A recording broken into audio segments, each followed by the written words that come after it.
Hey guys, welcome to the big screen. It's bigger than it normally is. You can even see my mouse. Isn't this fancy? Hajad has no idea what I'm talking about. I know exactly what you're talking about. Oh no, yeah, I actually did tell you. Yeah, it's I'm taking up more space because we're going to talk about the final week of Snake games, and then we're going to go on to look at these Snake records versus the Snake power rankings. Won't that be fun? You can see that says SMP rankings. But games first. Gamers Games first. first. Is that a move? That Can sounds like a political movement. Gamers first. you? No, it sounds like something that people in my team chat would say for Snake as well. There's like our doubles player always call themselves gamers. Hell yeah, Why is it not gamers. gamers? Oh, but only doubles players. They're the real gamers because they play the format They that's actually play a real closer to game. Nintendo Yeah, sanctioned. Ouch. exactly. Yeah. All right. Anyway, first game is Tasker versus Ziri. Definitely the best game by far. This week's you're going to see is going to slowly devolve into being a bit like a last meme week. But Tasker versus Ziri was a pretty interesting one.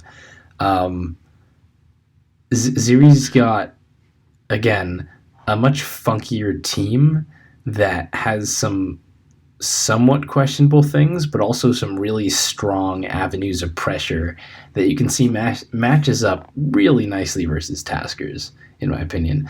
Taskers basically trying to run this like toxic spam plus chicken thing that just in this matchup absolutely does not work at all. It's a toughie. Yeah, I'd say mostly because Ziri's team um, tends like is much more of like a an offensive style team. It doesn't look offensive, but I feel like how it plays is much more on the aggro side, Absolutely. um, using like carving to take all of the hits, and then eel to like get momentum, and then you have a really strong like quartet of Pokemon that can potentially like win you the game. So yeah, I think it's definitely more on it looks bulkier and more balanced, but it definitely plays on the more offensive side. And of note also on Tasker's team, like his counterplay versus the Jellicent doesn't look like the greatest.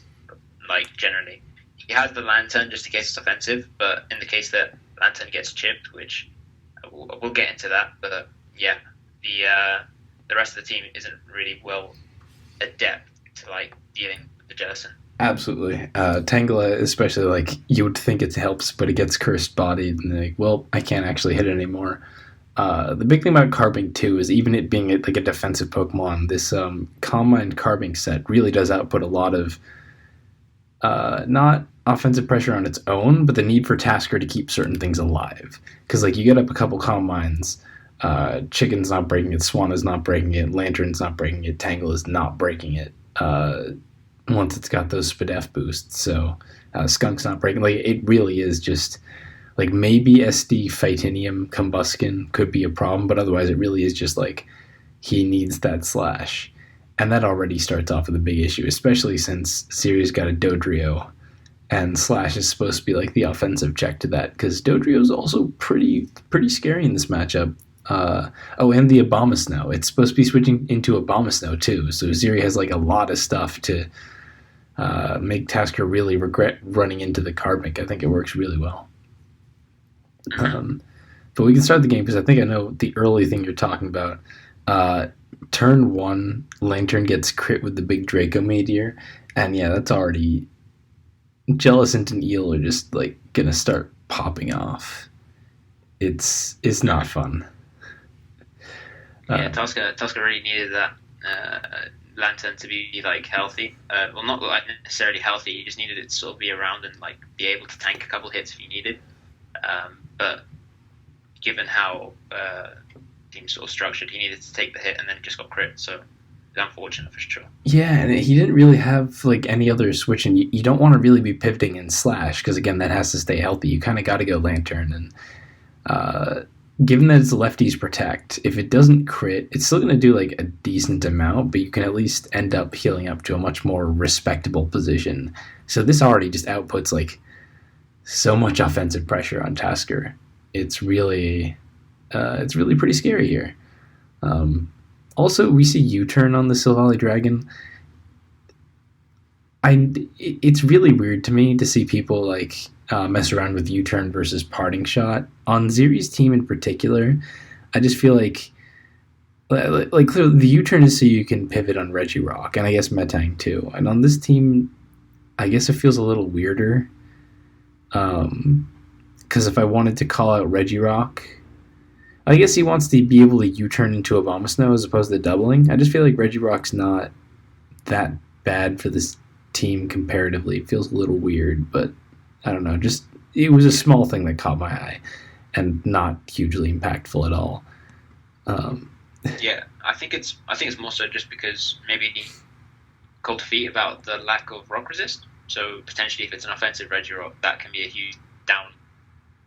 Yeah, like a lot of lost momentum right there. So U-turn for sure. It's what I would probably run on that team as well. yeah, I guess that could have been a thing too. Um, so we see just really early on, Tasker can like toxic eel, but for the most part, Lantern just is not getting much done. Is just getting further chipped, and he's eventually like, fine, I'll pivot my Tangle in, just because I don't have a good way to deal with this. It really this is another mon I didn't even mention the matchup, but Silvally Dragon really just hits moves versus Tasker's team, and we don't have many dragon resists in this tier, so that's not super infrequent, but Tasker also doesn't really punish it well. His breakers are like Swanna, Combuskin, Skuntank. None of those are really good at pressuring Silvally Dragon, and obviously it comes in pretty easily on both Tangela and Lantern. Like, this really is start to finish just massively problematic for him. Yeah, Just real ugly. yeah. It's usually with I think Tasker's type of team is like sort of I'll tank the for the bolt style Pokemon, like I'll tank the attack wherever they throw and then toxic it, and then late game Combuskin is going to be the issue. But the problem is that when he got crit, he didn't really have the thing that he would usually use to tank the Dracos like around. So what ends up happening is just sort of that he gives up loads of Draco Meteors because he has to. There's not really much of a choice he has there. Yeah, it definitely hurt. I don't want to say this was hugely like a massive turning point or anything, because A, it's turn one. You should hopefully be able to get around crits turn one unless it like absolutely OHKOs something in a ridiculous manner.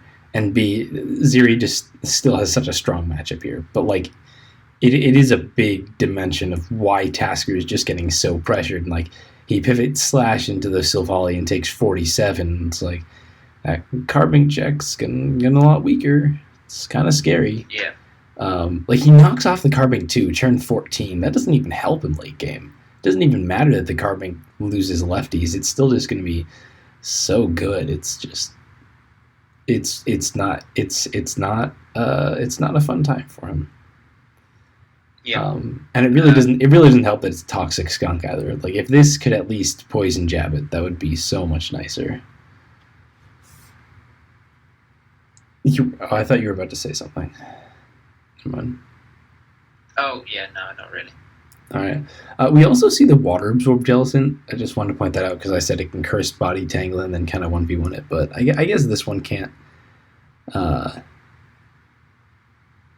Not super common, but I respect like his water resists are a little weird. We also see that Tasker's skunk almost certainly isn't pursuit, which is just such like it just compounds his problems because like maybe Combuskin could kind of do something, but not even there. So it's just it's hard to even look at individual turns as opposed to just this really long line of just nothing really goes well at all. Like Ziri can just sack Abomasnow to the Swanna, even though he's got an eel switch in. Like it doesn't even really matter. He's so fine and ahead. It's like whatever, man. I'll sack whatever I want. Yep. Yeah, we want it to be something deeper, but this is really just a really strong situation that Ziri has, and just yeah, the prep was there. I don't think it's an especially well played game. I don't think it's an especially poor played game. It's just you can kind of hit buttons, and it's pretty free here. Like I'm just gonna turn this replay on hyper fast, kind of run out the rest. Like Tasker gets to hit some moves, and he's actually up in Pokemon, but like he has to sack his chicken because that's doing nothing. And what are you gonna do about this late game Dodrio plus Carbink plus Jellicent? It looks close, but that's just like if you count like if you just count the number of Pokemon left, but it's really not. Series just not really threatened. Jellicent can pretty easily stall out Tangela's Giga Drains because it has more recover PP. And how does Tasker kill Jellicent? I don't know. I will say it is partially good prep. It is partially Tasker's got a real Jellicent weak team here. If you know what I mean. Like, I don't know if you consider any kind of failure on his part or just it happened to be a confluence of everything. But I do think Tasker's team just starts out kind of Jellicent weak because the things that pressure it are his defensive fat things. You know, the Toxic Protect Skunk, the Tangela, the Lantern, whereas all his more offensive things anyway, just can't do anything. That's a problem. Yeah. I think generally with Tasker's teams, it's sort of weird because it's kind of depending on the fact that Zeri brings a bunch of passive stuff, which you can argue that he did, and it almost came off. Like, it would have come off as well, probably, if he had, like, a more stern Sylvanio Dragon resist. But what ends up happening is that by the time he's toxic to everything, and Combuskin is in a situation where it has to win, it's like, it's not enough. Like, he hasn't done enough damage to Zeri's backbone, and especially with, like, the Scarf Dodrio, that's, like, one of the best revenge killers in the game. Like, he just doesn't have enough, like, offensive, like, prowess going into that late game. So, like, there's the Scarf Dodrio in the back in case Combuskin ever goes off, but he never even ends up being able to toxic the Jellicent, and, like, he can make some sacks throughout the game, but he always has to keep the Sand Slash, otherwise Carbink just wins. That's really annoying. It's just, like, I don't know what he could have done, really, aside from not bring a team built around toxic spam and, like, more passive play versus Zeri, because maybe it's just confirmation bias, but it feels like a really weird strat to try to go for, and it strongly did not work out. I think it could have worked out. I do think Zeri has been bringing more on the passive end of teams. Like, he's not Teddy. He's not bringing, like, multiple CB mons or, like, you know, huge breakers every game. But he's much more. Zeri's much more methodical in that fact. Like, he does like to switch around a lot. So I do appreciate almost Tasker going for a toxic spam team, trying to call out the. I think your audio is going to be peaking a little bit. Do the most basic change. Yeah, no, I mean, I feel like I would have prepped for it differently, but different strokes. I mean, what are you going to do? Yeah, I think it could have. It should have worked, but I mean, I don't know about should have. Like, you run into this matchup, I don't think Taskers ever should have won this. Like, yeah, fair enough. I think there was potential there. Like, I'm not saying that he completely got it wrong, but I don't think he got it completely right either. So I think it's like a middle ground. Yeah, that's a very positive outlook on. Anyway, we've made our positions clear. Jerry versus False is next. Got to go a little bit faster this time. This one, I don't like how it was played from either side. I think this is really, like, they both got similar stuff that's okay, I guess. I think False's team is kind of silly. Like, the concept of it as this Certifying Absol breaking thing supported by such a weird defensive core of, like, Scarfape to cover speed control, and then Jelly, Bronzor, Eel is just extremely straightforward in, like, such a silly way. Because, I don't know, they're just funny breakers to me. But, like, it's fine, and Jerry's team is, like, pretty standard. It's pretty fine, you know. Probably a little girder weak on, I guess, like, both sides, really, depending on how what the Jellicent sets actually are, but they're fine. This is just, I don't know if you remember the game at all. I think this game was played this was so silly. Yeah, I don't know about the game too much. I know Jari was frustrated after the fact about how he played the game, but even then, I was speaking to False, and he pretty much had an out for every scenario that Jari thought he could have made a play. So it would have been interesting to see if like the game took a different turn. Maybe Jari made a play and it came off. What the scenario would have been, but I think False had him mostly in the back pocket after probably about halfway through the game. So just speaking quickly on False's team, he wanted something about choice banded Absol, something that he wanted to use. So Absol plus Eel, basically, U10 Eel. So that was like the main pivot break. Things that I threw on the end were like Jellicent and Primate to like abuse the pursuing power that Absol gives you, which is quite useful. And Jellicent just generally there to be a checker, and also it was quite anti-Jari based on the replays. Jari in general, as like a player, he's much more on the offensive spectrum, so he's not going to be bringing stall. So that's why we thought TR Jellicent would be.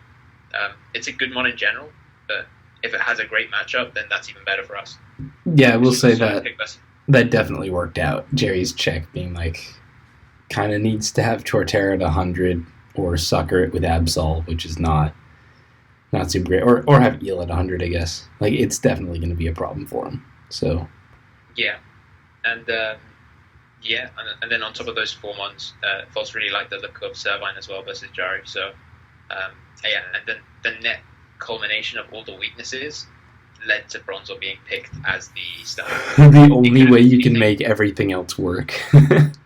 Yeah, exactly. So like stuff like Victory Bell, we don't want just Eel to check the Victory Bell. So False decided Bronzor was pretty good. It also works out well as a Victory Bell stop in a sense. I think it's something like Strength Sap doesn't heal like 23%, something really low. Yeah, no, it's awful. And maybe like if Jerry did have a Victory Bell here, this still could have been a big issue because Pursuit Absol is definitely just an awkward Pokemon for a Bronzor to handle. But it's kind of funny that he's the Torterra, where I think a lot of teams that would rely on Bronzor, like if you just look at 4 Mons, hey, Pursuit Bronzor win with Torterra, it doesn't look so bad. It's like, oh, he's also got a Servine. Torterra can't do anything, so that definitely worked out. That definitely worked out a lot, I think. I definitely think you have a bit more outs in matchup than I'm actually start the game here. False starts out getting to knock the Eel, getting to pressure the Pom-Pom to get in his Bronzor and pulls off a double. And to me, the big thing about this start is just, Jellicent already looks so much better now that Eel's at 50 with no Assault Vests. Jerry already has to play really goddamn carefully to not lose to this. And that's something I would keep in mind for the rest of the pressure situations, just because everything Jerry does I have to keep in mind. But what if I lost to that Jellicent? Because turn 1, you don't really have Absol switch-ins. What are you going to do? You kind of have to let yourself get knocked. So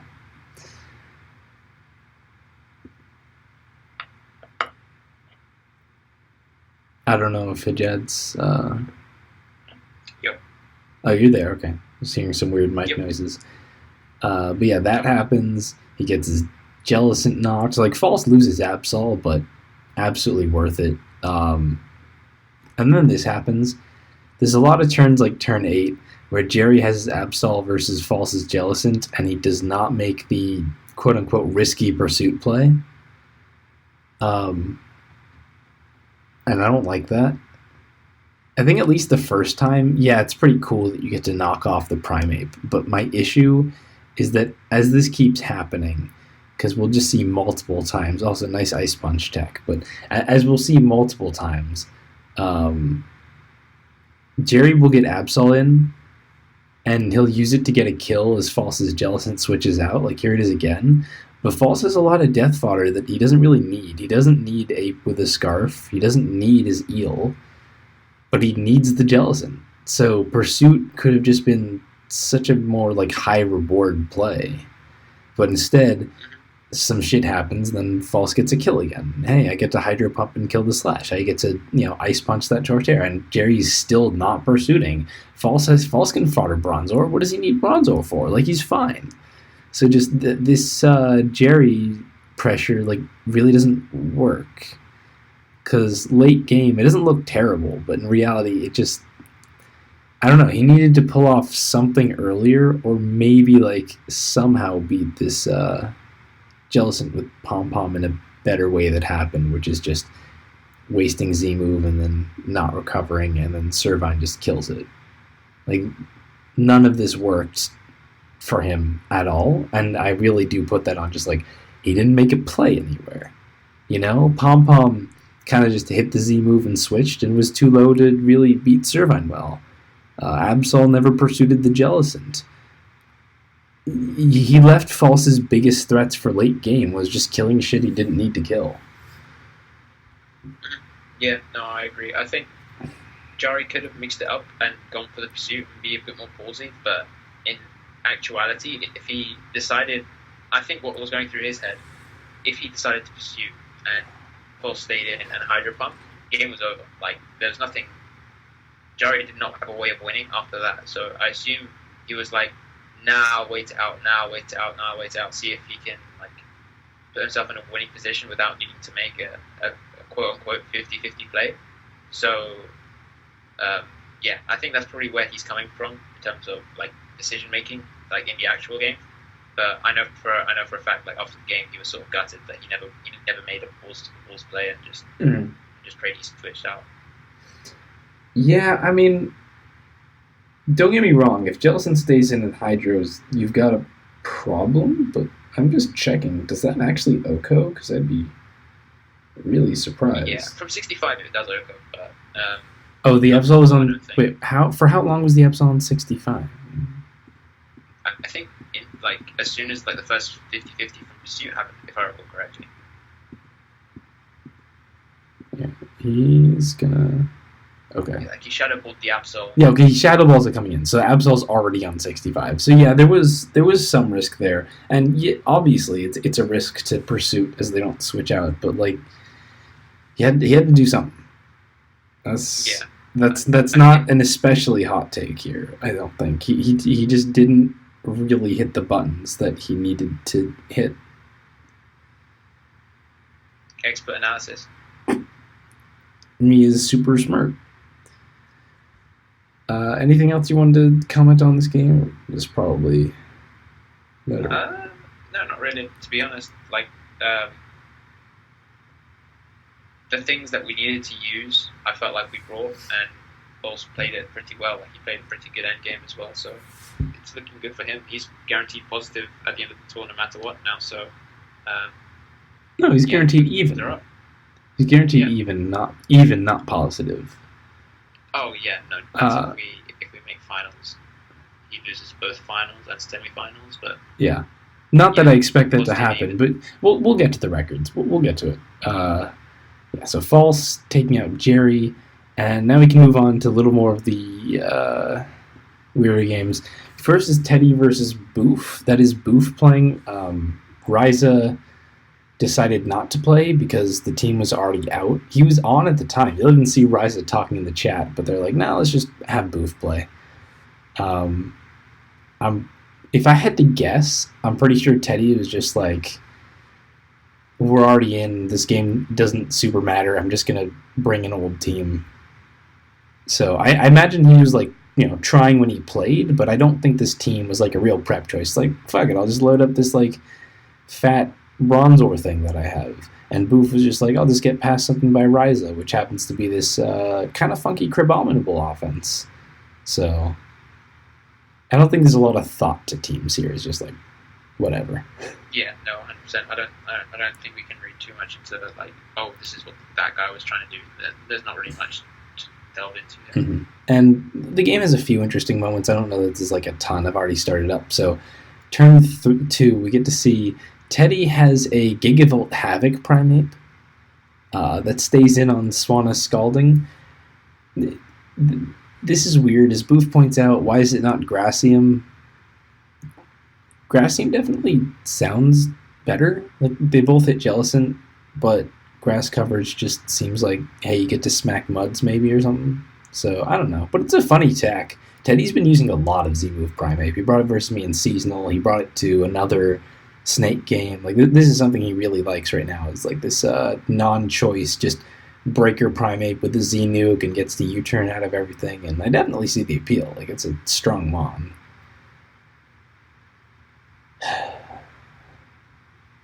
Yeah, this game, you don't really have much to talk about in this game, to be honest. Like, Yeah, I mean, I don't know. I was waiting for your approval. Be like, yeah, I think C-Bomb's good too, Megazord.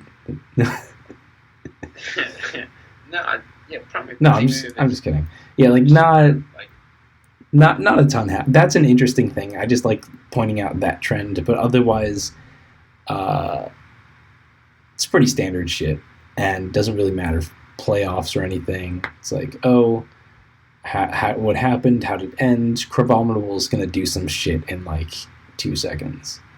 It ends up subbing up on Jellicent, being sub Figgy Berry with Thunder Punch, and that's like, well, Teddy brought some really fat shit, so that's a big problem. Um, yeah, yeah. which you bring this fat Bronzor team, and the opponent's got all these things that pressure Bronzor and a Victory Bell and a sub Crab, and it's like, I don't blame Teddy for losing this.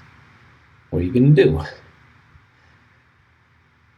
Yeah, I mean, Ted didn't do him many favors, like in terms of like being unpredictable. Like he brought a fat team with passive mons. Like people generally, when they prep for Teddy, they're gonna anti fat shit plus passive mons. So it's very Ted. I'm pretty sure he just didn't care. Like that's why he ended up learning this team. He probably didn't test it. So like as far as he was concerned, like his team's already in. Mm-hmm. It's it's just whatever. The last game, I don't know if we even really want to hit too much. Croven versus Talking Tree, where just like these teams are out. Croven is playing for the Lindworms. That's the Shake HT Tom Holland team. Tom Holland's nowhere to be found, so they couldn't start him. And Talking Tree is playing instead of Katut, who is playing in playoffs, so I guess he's just like, fuck it. This game doesn't matter. Let's just let two doubles mains play. I don't even really want to go over it. There's nothing to say.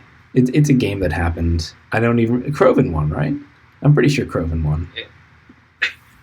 His team looks more broken. Yeah, and more Croven won. as well. So yeah, he's got a mush. He's got a girder. That's some good stuff. Talking Cree's got some dumb flying thing. That's not even a dragon. I don't know. Yeah. And there isn't even a fifth game because the last game would have been Reggie versus Star. And they just like, this game doesn't matter, dead game. They just didn't play. So yeah, That's fine. We've had a lot of PU games, and we'll have some more in playoffs. I'm kind of okay with this week being whatever. Like that can happen in these week 9 team tours where like sometimes it's really close and you get players still like really putting in a lot of effort. Sometimes you have people who really want to like still have a good game and get a better record. Like Ziri versus Tasker, I think they're definitely pretty trying. Sometimes you get teams like, we're out, fuck it. So, yeah. The last bit of discussion is, I linked these to you, right? The Snake 3 records versus the Snake Power rankings. Was a bit of discussion, I think fall started in the PU Discord. I think that's pretty interesting to just look at now that the regular season is over. Only 4 teams in playoffs, which is False's team, Ziri's team, Katut's team, and Teddy's team. But people like to look at, group stages records because obviously only a few players get to benefit from like boosting the records in playoffs. A lot of shifts. So I guess we can go in Snake Draft power ranking order to talk about the players. That seem reasonable. Yeah. Morris thoughts. Teddy, ranked number 1, pretty convincingly, pulling out a 4-4 record. Definitely not something I think anyone would have expected to happen.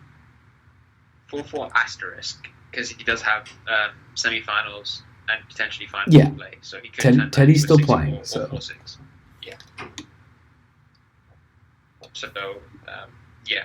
But generally, I think he's been unlucky this tour. And I think like for the most part, he's mainly a playoffs player.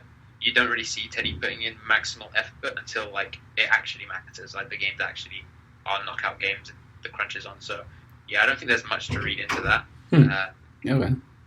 But yeah, I think that's all that needs to be said.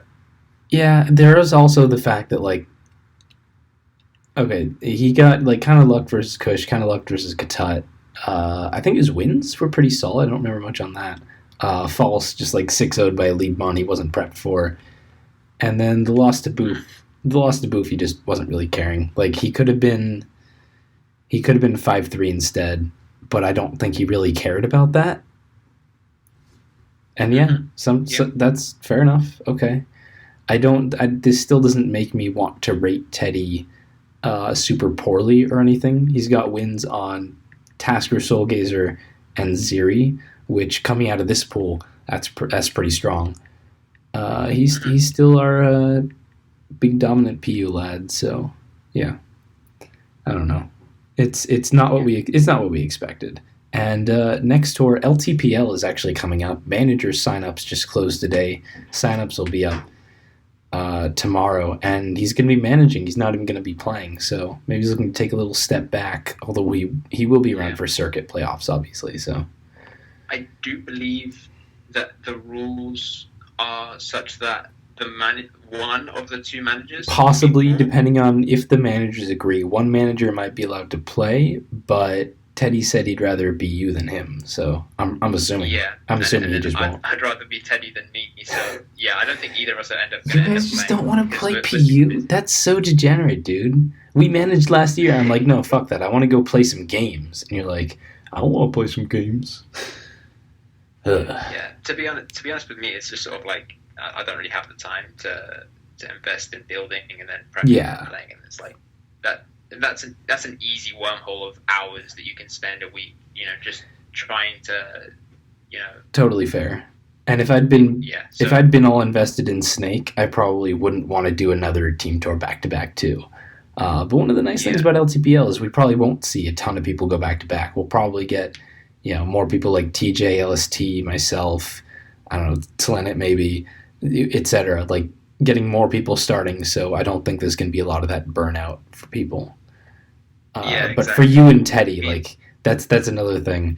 I totally. Anyway, we got way off topic and not a lot of time left. Number 2 on the power rankings was Katat, something I disagreed with rather heavily, and I'm gonna call myself a little bit vindicated here. Ending with a 3-4 asterisk pre-playoffs, with 2 of those wins just being again notoriously like super lucky. He's definitely like the most inscrutable person to kind of read here. Obviously, not the record that he wants. I don't know how he feels. I don't know if he'll be back for LTPL. I don't know if he's going to like really start trying to make a push in playoffs, but I think it's pretty clear, regardless of how you feel about him, like, is not the Katat we necessarily have seen when he was like winning, like he won like Circuit 2 seasonals and the Circuit back to back to back. And this was clearly not him in his groove. And I think those rankings were definitely predicated on Katat's still just going to be like in that strong, janking people out kind of play style that he just was not really able to roll up with except for a single game versus False.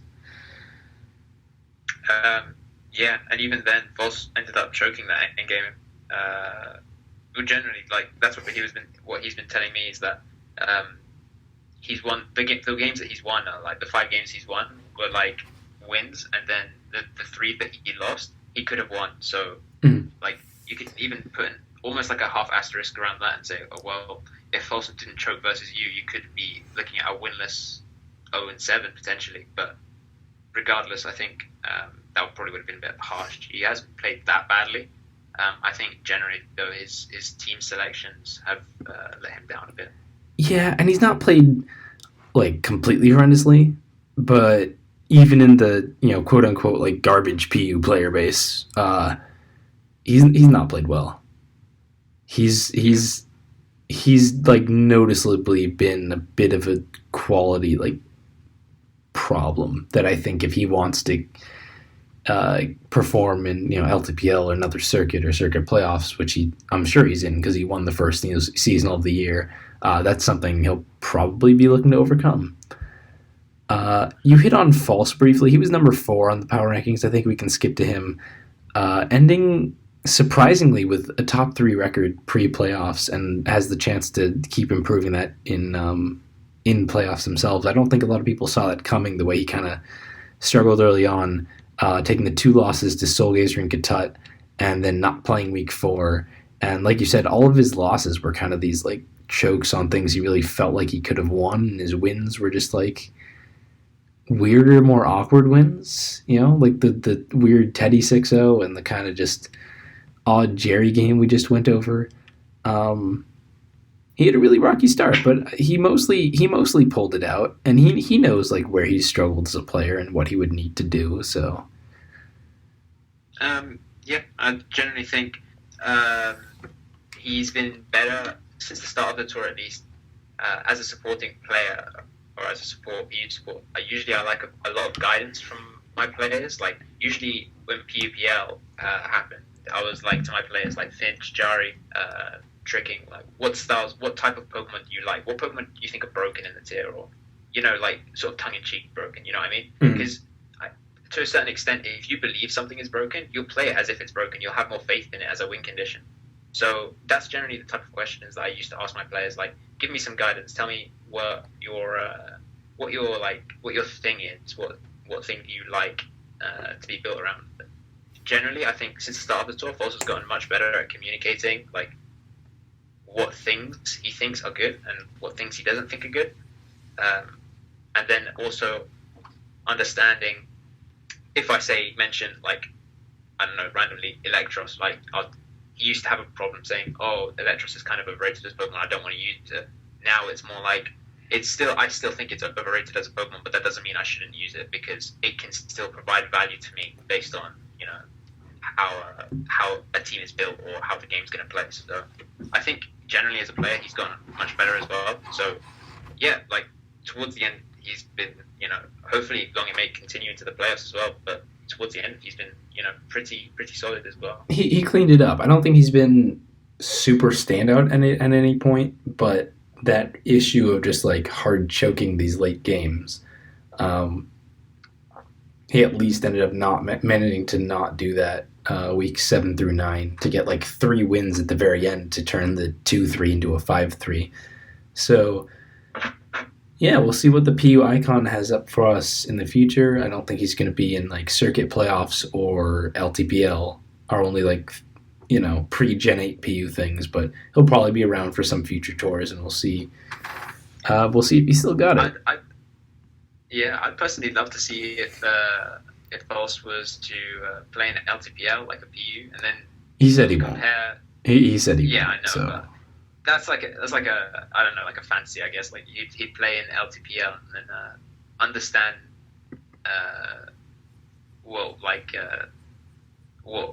the type of support that I end up giving him in comparison to other people. Maybe I feel like he's a player where if he has like the right people around him, like he can really flourish. But yeah, I think definitely had some support issues early on, and be nice to see what he can do in general. The person we skipped over, ranked number 3, was Tasker, who was the first. Oh no, he's not the first kind of burnout, because Katut definitely burned out. But Tasker with a 3-5 record. And 4-4 asterisk. Oh yeah, because he had the really dumb as bricks Katut game. But even without that, he's definitely in this weird, kind of weird place where I think he has the most explicable kind of burnout, or like worst placing. The loss versus Katut is like, stupid game. And then he was kind of the gatekeeper for this tour, aside from that we thought other people might be. He took losses to Soulgazer and Teddy, like these big like stronger players. And then losses to Ryza and Ziri, who kind of broke out to put out solid performances, and like overcoming Tasker was a big part of their records. And then his wins, Roses, Sam I Am, Tom Holland, kind of lower crust a little bit here, not entirely. Um, Yeah, Not entirely, I especially think. with in Sam's case. But I think Tasker ended up more being like this kind of really, in an average gatekeeper position instead of like the BKC PU that people weren't necessarily looking for.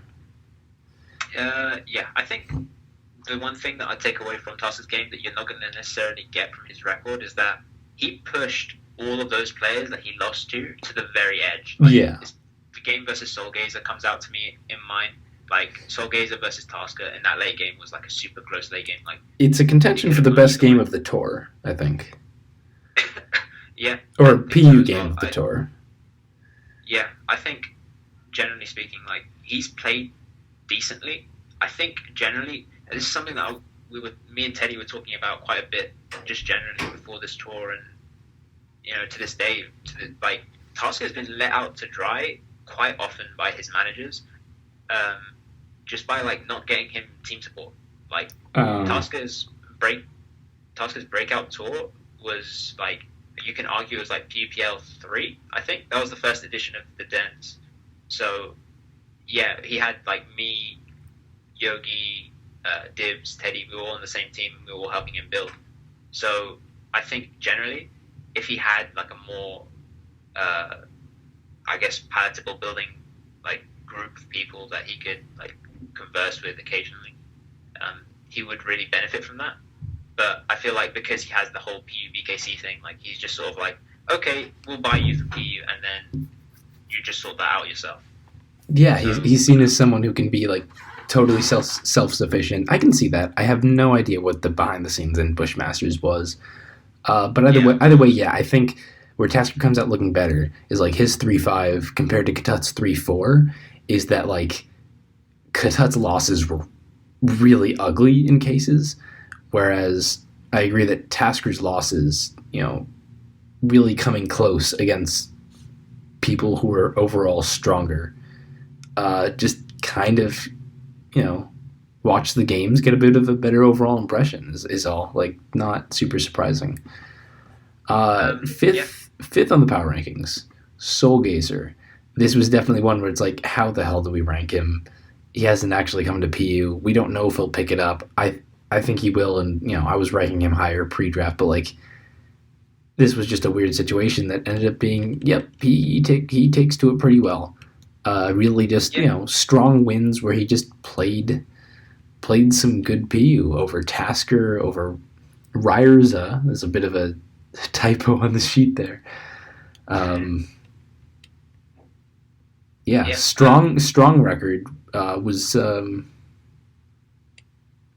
could have been tied for best record, but ended up not playing the last couple weeks once it was clear that like they weren't going to be winning and everything, and only took losses to Teddy. Obviously, that's going to be respectable all the time, and Sam I am, I guess, a little bit more surprising, but that was the game that Sam was like, yeah, hey, he did pretty good, and we all respected that. So, Yeah, um, I think generally as a player, like Sam is one of those players where I could sort of expect him. Like he'll pull out like a clutch win versus somebody you wouldn't expect. Um, he has that like no fear vibe that comes along with him. So um, yeah, I think especially with Soulgaze, the thing that impressed me was like how clean his end games were. Like he was the complete opposite of a lot of players in the field, where it was sort of like false. you. No, not false, because false sort of cleaned it up, but more I was more so like referencing even Ziri at points, like even though he ended up with the best records, like his games were far from clean. Whereas every time we watched Soulgazer, like you could tell from the first 5 to 10 turns that there was a plan being like developed.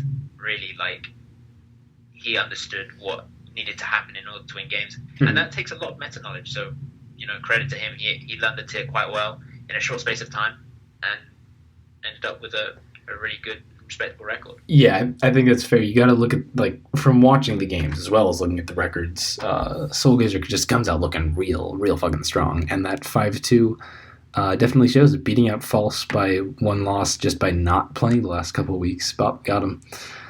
Uh, Six on the power rankings was Sam I Am, and I think this line is really kind of why this was like he was a little little difficult to look at going into it. Like known to be a choker, Sam in past team tours has like gotten activated in crucial moments, choked away like really important games for his team. And like you said, even if he can pull out this like crazy win versus someone, absolutely capable of doing it, the overall consistency hasn't really been there.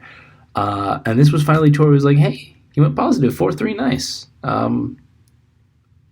think it definitely helped that he was on a team with the support from Jerry and from someone else. I don't remember who. He said it like Rexus wasn't helping with PU as much, but someone else was giving him support.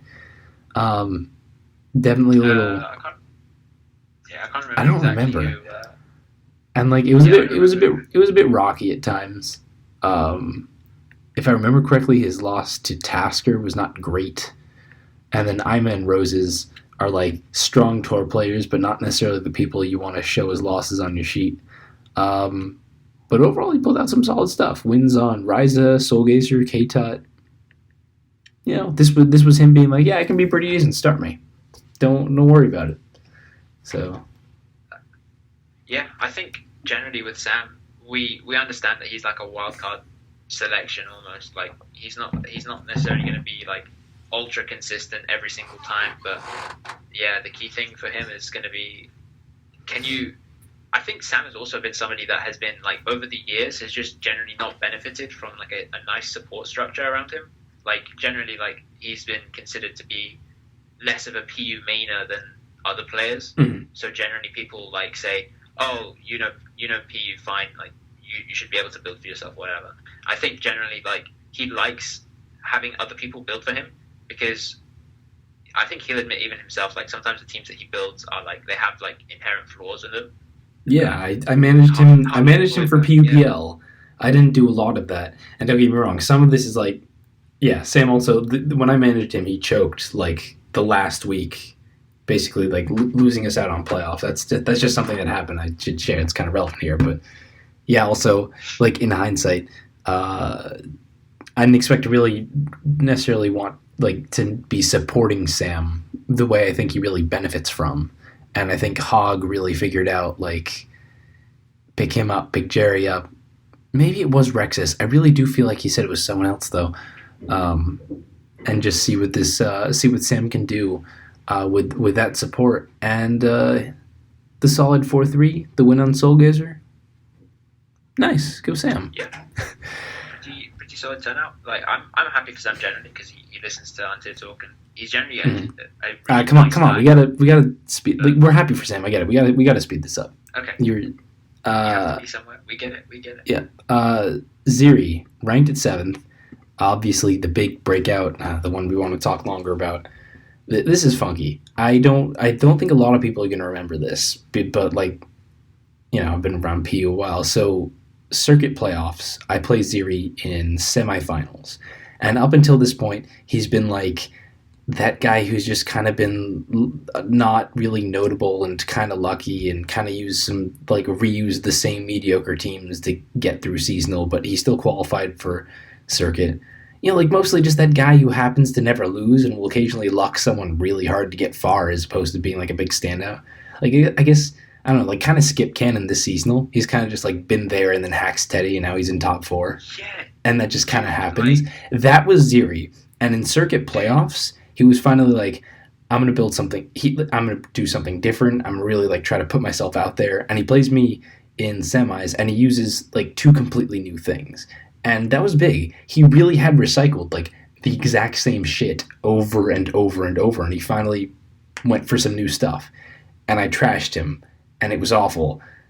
It wasn't like, and obviously for him, I think making circuit semis was still like a solid statement regardless. But like, that I think that was kind of the point where I wasn't necessarily too high on him. I wanted to see where he'd go, and it really took a while for him to get here. But Ziri with the Telenet support really came out, and I know we've said, yeah, his wins were not like always the cleanest. A lot of like really questionable plays and people choking versus him. But he also just had some solid stuff, like. The Rexus win where he just like managed to slap back stall this week where he just what was this week? Yeah, versus like we went over the versus Tasker. Like when he's now that he's gotten into the tour, or he's gotten into the tier, he got that Planet prep. Um, he's finally, I think, managing to really diversify and pull off as a big threat. And it's weird because even after the 7-2, I don't necessarily see Zeri as like a scarier opponent to run into than like a Teddy or a Tasker, even though they're pulling out these worse records. Um, but I think he's really finally able to diversify and become like more of this stronger player threat. Obviously, other things like the Slam playoffs qualification definitely help. But this kind of feels like a culmination of look what I can do. So, yeah. Yeah, I think generally with Zeri, it's like he really, I think, really benefited from the Telenet support, like to the managers of the team that bought him. Like that was a really good move in hindsight because if Zeri didn't take off, like they could have brought in Telenet, but Telenet's like a self-sufficient builder. He can provide support for Zeri, um, who I think we all expect him to go like even-ish, like maybe slightly negative, but I feel like with the Telenet support and with everything, even like the games that were the dodgy games, like he had to be in the position to be able to win those games in order to win those games in the first place. So I don't think we can criticize him all too much for like how like tidy the games are. Like sure they're not like super clean, but like he had to be in that position to win them. So yeah, credit to him and Planet. Absolutely. Yeah, and also we should definitely be crediting to Leonard. He's still not really had like any big breakout tours or anything. And I think in PUPL wasn't he on Tone's team with like 80 other people? Wasn't that? I don't know. Yeah, that was a Tone team. Yeah. This is a strong resume. Like, hey, look, I just built Zeri to a 7-2 team tour record. Good shit. Yeah. Also, I'm sure he'll get his. Megazard, let's make this go faster. Also, Megazard needs to tell a 3-minute story about playing Zeri a year ago.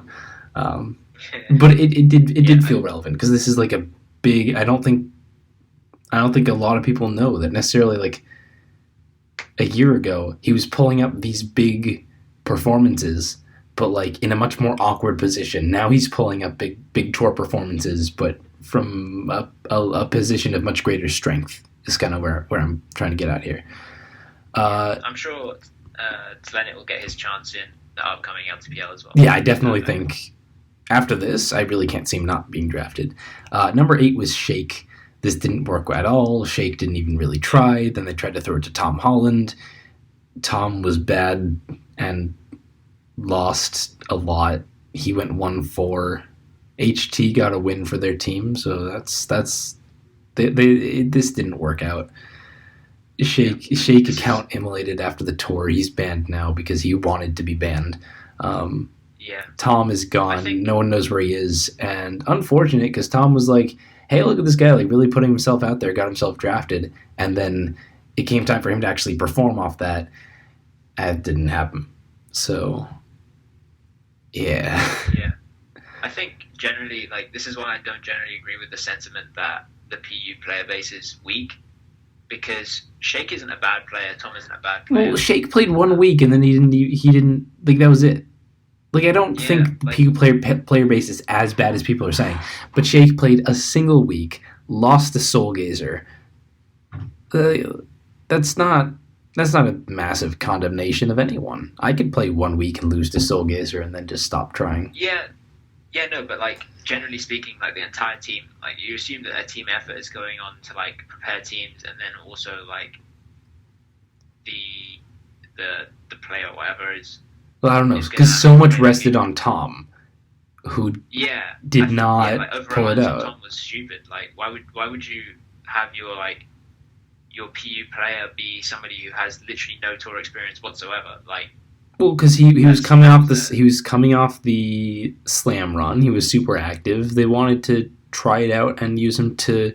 I had thought but like they did kind of intend him to start. Like I think the managers were split, where one manager was like he should be supporting Shake, and one manager's like, no, I think this dude can start.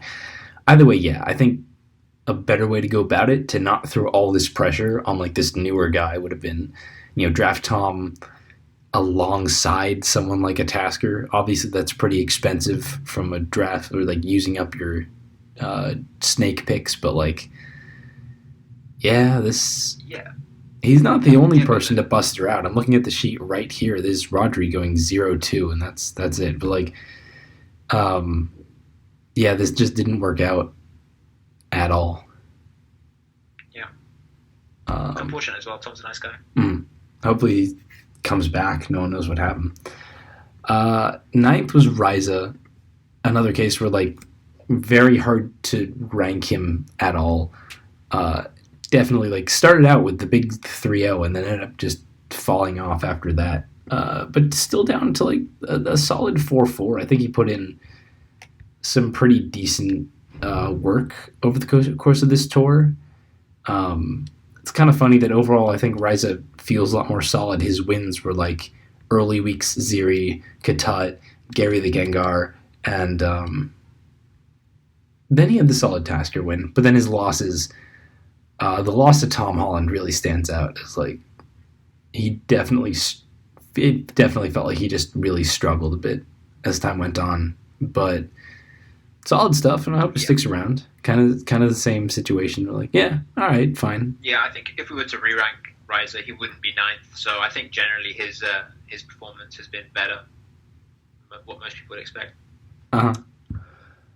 And then yeah, number 10, the Gary the Gengar team, who ended up going 0-2 in a terrible showing, and then they tried to throw in was it Star next, I think, and Star lost one game. No, it wasn't Star next. It was Roses.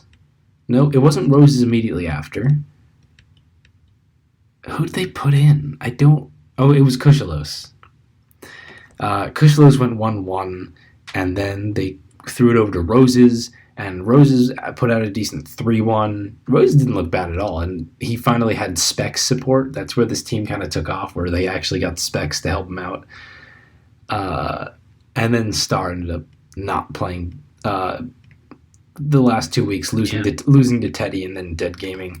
This team was all over the place. It was the jerk draft that did not care about actually trying to draft a PU player, and it didn't work out. Yeah, Okay, I think sure, fine yeah, with me. generally, yeah. I I think mean, generally they speaking, went. Oh, sorry, just real quick. They did go 4-4 in PU overall, with the last game being a dead game, and that was mostly due to like them needing to snatch up Specs to help them out. yeah, Yikes. yeah. I think Specs with kind of carried that team for a bit. Like I would like to have seen what Roses would have come up with on his own.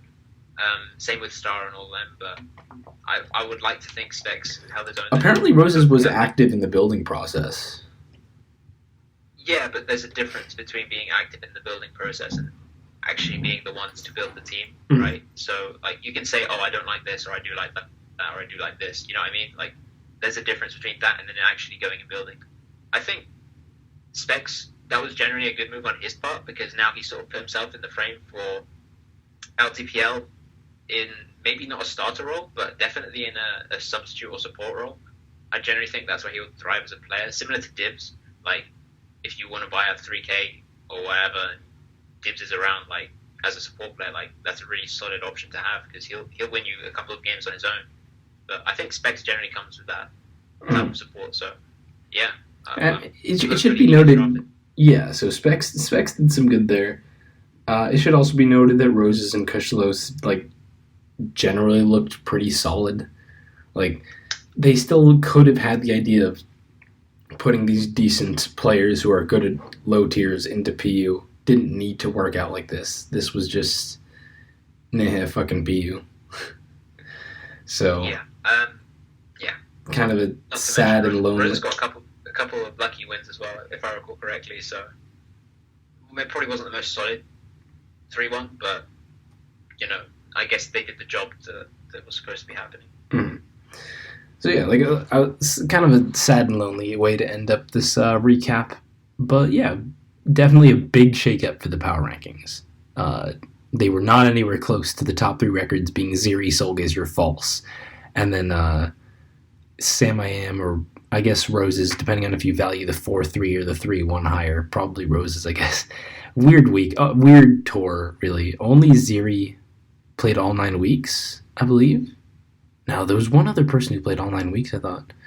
No, doesn't look like it. Yeah, only Ziri playing everything. Just weird all around, but we had a lot of fun going over the big PU matches, and obviously playoffs are still there, and we'll be going over playoffs, and we'll be going over LTPL. Not every game every week again, because fuck this. Yeah, But I not think, oh 50 my games. god, it's been too long. Yeah, we gotta wrap this up real quick. Do you want to? I don't know. Hajed's gimmick corner. Yeah. Yep. So on the turbo speed, the Jags gimmick, um, there are a couple of things that I was looking at. One of which was like I think we talked last week about the subtoxic Altaria. This week I was going to talk about Specs Executor, just generally, because I You've think talked that about one it is before. just. Did we talk about Specs X? Yep. Oh, Use it again. Use it okay. again, Well, guys. Fine. yeah, use that again. How about I'll do it. Z Celebrate Leafeon. You like that? That thing's broken, dude. Like It's that's nice that's now. I was a big yeah, Leafeon hater for a long time. I was like, guys, stop nomming it on the VR. It's shit. And now it feels okay because now Grass Resist shifted to like Victory Bell resists, and now they're like Torterra resists, and Leafeon hits this weird mid ground. Now speed control is just Scarf Primate, like for the most part. Like Leafeon's actually good versus speed control again, where it used to not be. It actually has defensive merit because it checks Torterra, so that it used to be kind of worthless there. Um, like this thing's actually cool. good one. One versus Teddy. Yes, I did. I did do that. Yes. All right. Thanks, guys, for sticking around. This should be like the last hour-long recap for a while. Don't I? Like I said, LTPL. Don't expect these. We'll probably like just cherry pick like the best games and go over those instead. That's coming up. Obviously, Sword and Shield only a few weeks out, so we'll probably talk about a bit about that, even though it won't be like super PU related for months. Seasonal's also ending up and going into Circuit, so we'll have to talk about that. Lots of fun Pokemon. So stick around. Don't be stranger.